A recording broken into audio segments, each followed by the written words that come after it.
Welcome back to the channel, everyone. I'm Brett, and this is my laser garage. Me and my wife run a full-time laser engraving business out of our home, and this channel is all about helping you out with your laser or CNC business. If you didn't know, having a flat wasteboard is critical for accurate cuts and engravings on any CNC machine. Plus, if you're like me and cut into your wasteboard a lot, it's just nice to freshen it up once in a while. In this video, I'll walk you through how to flatten your Shapeoko 5 Pro's wasteboard quickly and easily. First, why flatten your wasteboard anyway? Well, when you first install your wasteboard slats, there may be slight inconsistencies in each slat's thickness, or some may be a little bit higher or lower depending on how tight you tighten down each slat screws. To make sure we have a nice flat surface to work off of, you'll need to take a slight amount of material off of the entire work area. This is what we call surfacing your wasteboard. Here's what you're going to need for my process. There are other ways to do this definitely, but this is the best way that I've found. First off, you're going to need a surfacing bit. Any brand will do really, just make sure at least you buy a 1 1/8 inch wide bit to make sure you can surface the entire 2 foot by 4 foot bed of the machine. Anything smaller will just not have enough reach to get everywhere. I'll leave an affiliate link for a 1 1/8 Amana surfacing bit that I've used in the past, and also a link to a 1.5 IDC Woodcraft surfacing bit that I really like using currently. Second, you'll need to design a toolpath. This is basically just a pocket toolpath over the entire wasteboard, taking off just a small amount of material. You can create this yourself, look up some files online, or if you'd like some help, I sell a Carbide Crate surfacing file on my Etsy shop, which is the file I'll be demonstrating in this video.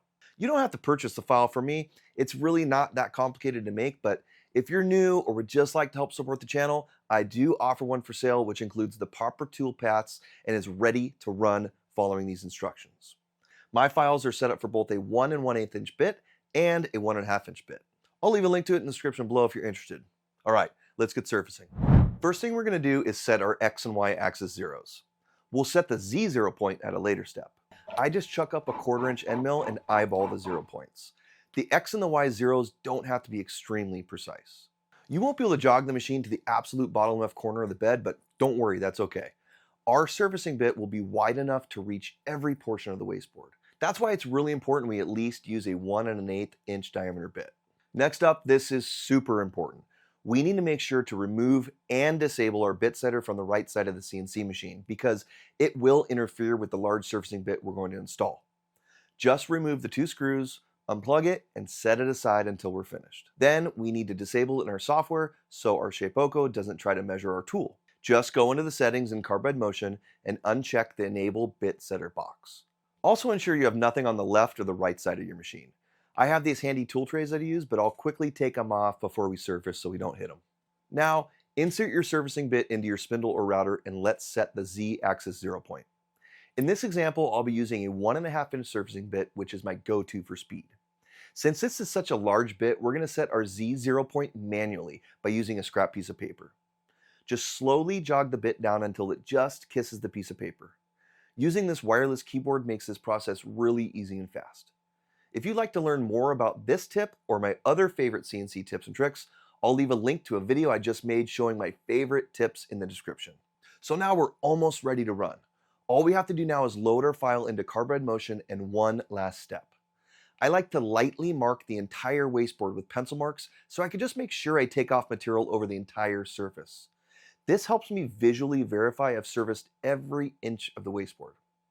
Finally, let's make sure our dust collection is on and hit start.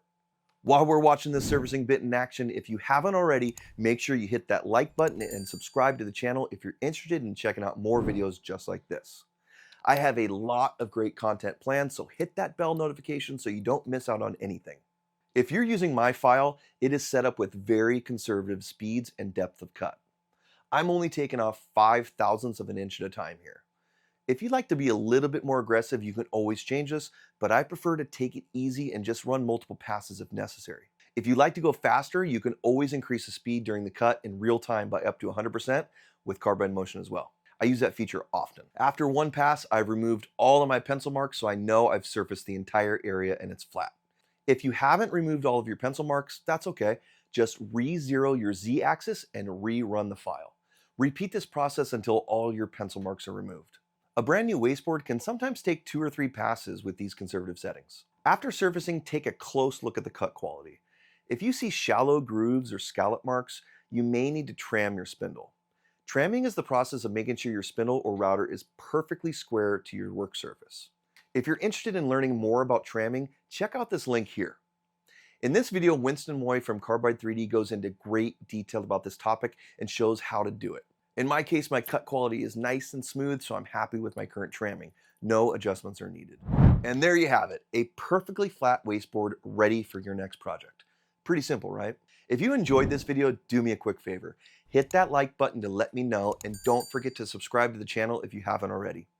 By subscribing, you're not just supporting the channel, you're joining a growing community of makers and creators who share your passion for CNC and laser engraving. And hey, make sure to ring that bell so you never miss out on future tips, tricks, or project ideas. I've got some really exciting content coming up your way, and you won't want to miss it. And before you go, why not check out one of these videos on your screen right now? There's always more to learn and explore. Thank you so much for watching, and I'll see you on the next one.